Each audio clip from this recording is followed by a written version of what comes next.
Welcome to Language Hub. এখন আমরা Barishal board 2016 করব। হ্যাঁ, I was born in a village near Tangail. আচ্ছা, নিয়ার মানে কি পার্শ্ববর্তী, আর টাঙ্গাইল কিসের নাম? জায়গার নাম। তো কি হবে? টি বড় হাতে।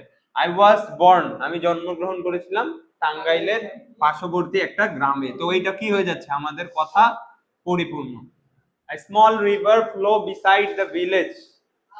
স্মল রিভার মানে কি ছোট নদী, ফ্লো মানে প্রবাহিত হওয়া, নদীর পাশ, গ্রামের পাশ দিয়ে একটা কি হইতো, ছোট নদী প্রবাহিত হইতো। তো এইটা বাক্য এইখানে আসে কি হয়ে যায়, শেষ, ফুল।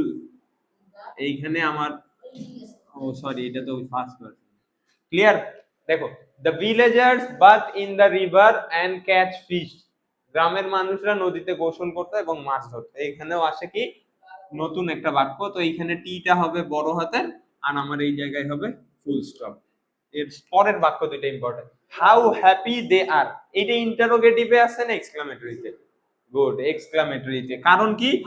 হ্যাঁ, এই যে ভার্ব পরে আছে, ইন্টারোগেটিভ হইলে ভার্বটা আগে থাকে। Good.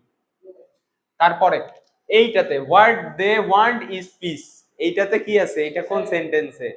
অ্যাসার্টিভ। হ্যাঁ, কারণ কি ওই একই, হোয়াট হইলে এইখানে অক্সিলারিটা কই থাকতো, হোয়াট এর এক্সাক্ট পরে, আর সাবজেক্ট তারপরে থাকতো, তারপরে মেইন ভার্ব, তাই না? কিন্তু এটা কিসে আছে? অ্যাসার্টিভ। এই জায়গায় সব থেকে বেশি ভুল হবে এই ইয়াতে, প্যাসেজে। What they want is peace. Clear?